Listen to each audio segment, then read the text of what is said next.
પ્રકરણ 9 ઘન પદાર્થના યાંત્રિક ગુણધર્મો. ઘન પદાર્થને ચોક્કસ આકાર અને પરિમાણ હોય છે.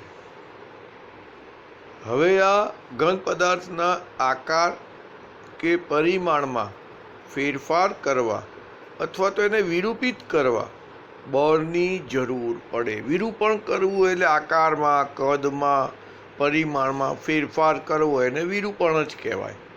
એટલે ઘન પદાર્થના આકાર કે પરિમાણમાં વિરૂપિત કરવા માટે, ફેરફાર કરવા માટે બળની જરૂર પડે. સર્પિલ આકારની સ્પ્રિંગને ખેંચીએ તો તેની લંબાઈમાં વધારો થાય. જ્યારે સ્પ્રિંગને છોડી દો તો એના મૂળ આકાર અને પરિમાણમાં પાછા મળી જાય. એને મૂળ આકાર અને પરિમાણ પાછા મેળવે છે. પદાર્થના જે ગુણધર્મને કારણે વિરૂપક બળ દૂર કરતા તે પોતાનો મૂળ આકાર અને પરિમાણ પુનઃ પ્રાપ્ત કરે છે તેને સ્થિતિસ્થાપકતા કહે છે. અને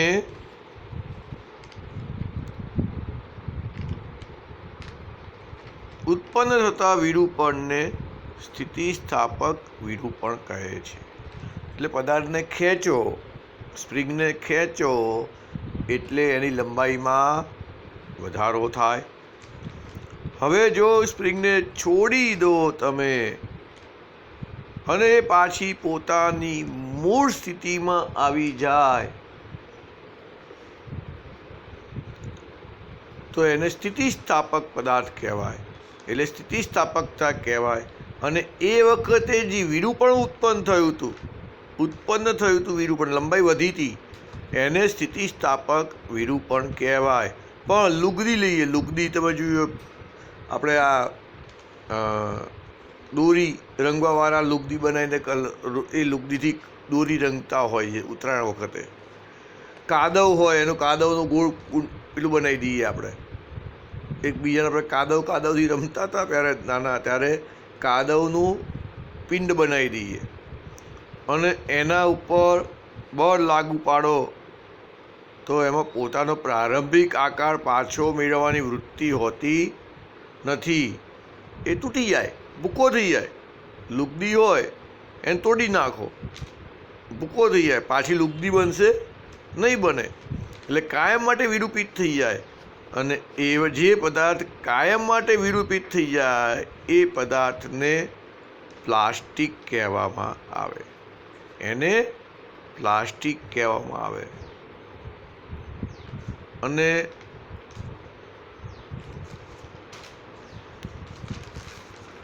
એટલે પ્લાસ્ટિક કોને કહેવાય કે જ્યારે પદાર્થ પર વિરૂપક બળ દૂર કરીએ અને પદાર્થ પાછો પોતાની મૂળ સ્થિતિમાં ના આવે એટલે એને પ્લાસ્ટિક કહેવાય. અને તેના આવા ગુણધર્મને પ્લાસ્ટિસિટી કહેવામાં આવે. તેના આવા ગુણધર્મને પ્લાસ્ટિસિટી કહેવામાં આવે. લુગદી અને કાદવ એ આદર્શ પ્લાસ્ટિકની નજીક છે. હવે ઘન પદાર્થોની સ્થિતિસ્થાપક વર્તણૂક. ઘન પદાર્થોમાં દરેક પરમાણુ કે અણુ તેના પડોશી પરમાણુઓ કે અણુઓ વડે ઘેરાયેલો હોય છે. ઘન પદાર્થમાં દરેક પરમાણુ કે અણુ તેના પડોશી પરમાણુઓ કે અણુઓ વડે ઘેરાયેલો હોય છે. આંતરિક પરમાણ્વિક કે આંતરિક આણ્વિક બળો વડે આંતરિક પરમાણ્વિક કે આંતરિક આણ્વિક બળો વડે તેઓ એકબીજા સાથે જકડાયેલા હોય છે અને સ્થાયી સંતુલન અવસ્થામાં રહે છે. જ્યારે ઘન પદાર્થ વિરૂપણ અનુભવે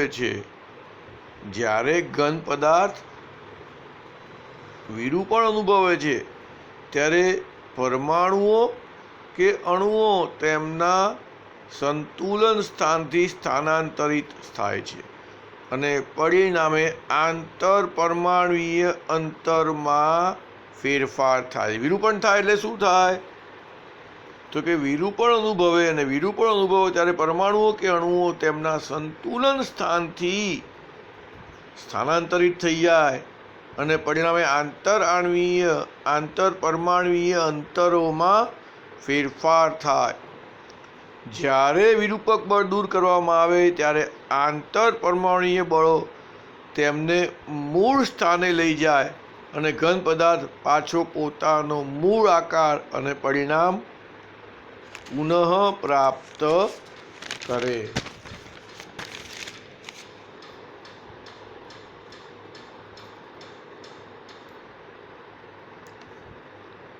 પુનઃસ્થાપનની આ પ્રક્રિયા આકૃતિમાં દર્શાવેલ સ્પ્રિંગ અને બોલના મોડેલ દ્વારા સમજી શકાય. એટલે આ સ્પ્રિંગો અને આ બધા બોલ કહેવાય. એટલે અંતર બદલાય એટલે તરત સ્પ્રિંગ પોતાની મૂળ સ્થિતિમાં જવાનો પ્રયત્ન કરે એટલે મૂળ આકાર પકડાઈ રહે. એને સ્પ્રિંગ અને બોલનું મોડેલ કહેવાય. જ્યાં બોલ પરમાણુઓને તથા સ્પ્રિંગ આંતરપારમાણિક બળોને રજૂ કરે છે. એટલે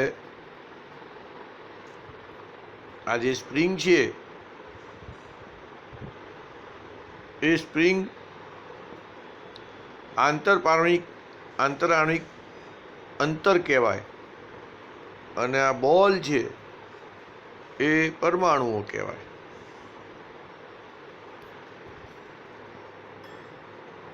એટલે બોલ પરમાણુઓને રજૂ કરે છે અને સ્પ્રિંગ એ આંતરપરમાણિક બળોને રજૂ કરે છે. જો તમે કોઈ પણ બોલને તેની સંતુલન સ્થિતિમાંથી સ્થળાંતર કરવાનો પ્રયત્ન કરશો તો સ્પ્રિંગનું તંત્ર બોલને તેના મૂળ સ્થાને પાછો લઈ જવાનો પ્રયત્ન કરે. જો તમે કોઈ પણ બોલને તેની સંતુલન સ્થિતિમાંથી સ્થાનાંતર કરવાનો પ્રયત્ન કરશો તો સ્પ્રિંગનું તંત્ર બોલને તેના મૂળ સ્થાનેથી પાછો લઈ જવાનો પ્રયત્ન કરે. હૂકનો નિયમ એટલે પ્રતિબળની વિકૃતિ માટેનો હૂકનો નિયમ જુદો છે. બેઝિક વસ્તુ તો આની યાદ છે કે પદાર્થમાં ઉદ્ભવતો લંબાઈનો ફેરફાર લાગુ પાડેલ બળના સમપ્રમાણમાં હોય છે. પદાર્થમાં ઉદ્ભવતો લંબાઈનો ફેરફાર લાગુ પાડેલ બળ અથવા બોજ લોડ કહેવાય.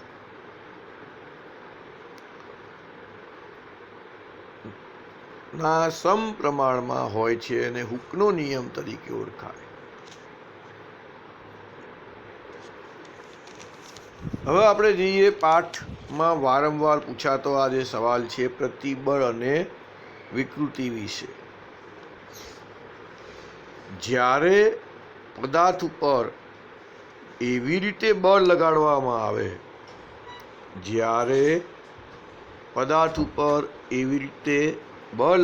આવે કે તે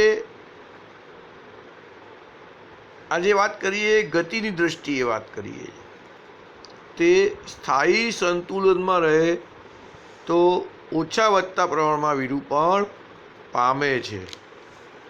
જ્યારે પદાર્થ ઉપર એવી રીતે બળ લગાડવામાં આવે કે તે સ્થાયી સંતુલનમાં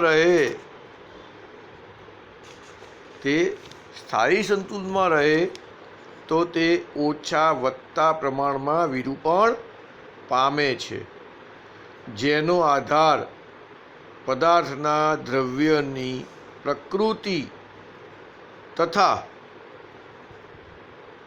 વિરૂપક બળના માન ઉપર હોય છે.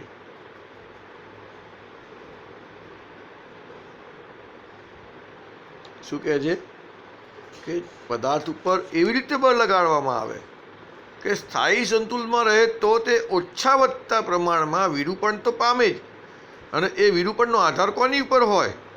પદાર્થના દ્રવ્યની પ્રકૃતિ તથા વિરૂપક બળના માન ઉપર હોય છે. અને એવું બની શકે કે ઘણા દ્રવ્યોમાં આ વિરૂપણ જોઈ પણ ના શકાય. એવું બની શકે કે ઘણા દ્રવ્યોમાં આવું વિરૂપણ જોઈ શકાય નહીં, પરંતુ વિરૂપણ થતું જ હોય છે. જ્યારે પદાર્થ ઉપર વિરૂપક બળ લગાડવામાં આવે ત્યારે પદાર્થમાં પુનઃસ્થાપક બળ ઉદ્ભવે છે.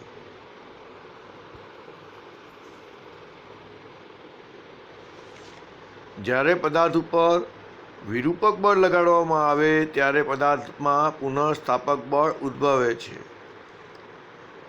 આ પુનઃસ્થાપક બળનું માન એટલે મૂલ્ય લાગુ પાડેલ બળ જેટલું જ, પરંતુ તેની વિરુદ્ધ દિશામાં હોય છે. આ પુનઃસ્થાપક બળનું માન લાગુ પાડેલ બળ જેટલું જ, પરંતુ તેની વિરુદ્ધ દિશામાં હોય છે. એટલે કે એની વ્યાખ્યામાં પાય કે એકમ ક્ષેત્રફળ દીઠ ઉદ્ભવતા પુનઃસ્થાપક બળને એકમ ક્ષેત્રફળ દીઠ ઉદ્ભવતા પુનઃસ્થાપક બળને પ્રતિબળ કહે છે. એકમ ક્ષેત્રફળ દીઠ ઉદ્ભવતા પુનઃસ્થાપક બળને પ્રતિબળ કહે છે.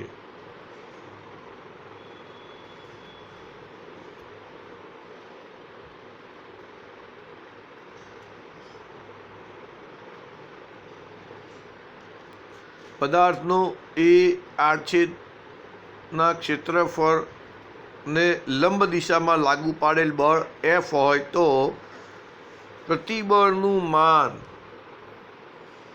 F/A થાય. એનો એકમ ન્યૂટન પર મીટર સ્ક્વેર, Fનો એકમ ન્યૂટન અને એનો એકમ મીટર સ્ક્વેર, અથવા એને પાસ્કલ કહેવાય. અને પારિમાણિક સૂત્ર એનું m1 L-1 T-2 થાય. અને જ્યારે કોઈ પદાર્થ ઉપર બાહ્ય બળ લગાડવામાં આવે છે ત્યારે તેના પરિમાણમાં 3 રીતે ફેરફાર થઈ શકે, અને તે મુજબ પ્રતિબળના 3 પ્રકાર પડે છે. જ્યારે કોઈ ઘન પદાર્થ ઉપર બાહ્ય બળ લગાડવામાં આવે છે ત્યારે તેના પરિમાણમાં 3 રીતે ફેરફાર થાય છે, અને આ 3 રીતે ફેરફાર થાય તે મુજબ પ્રતિબળના 3 પ્રકાર: સંગત પ્રતિબળ, તણાવ અને દાબીય પ્રતિબળ હોય બંનેને સંગત પ્રતિબળ કહી શકાય. સ્પર્શીય અથવા આકાર પ્રતિબળ અને હાઇડ્રોલિક અથવા જલીય પ્રતિબળ.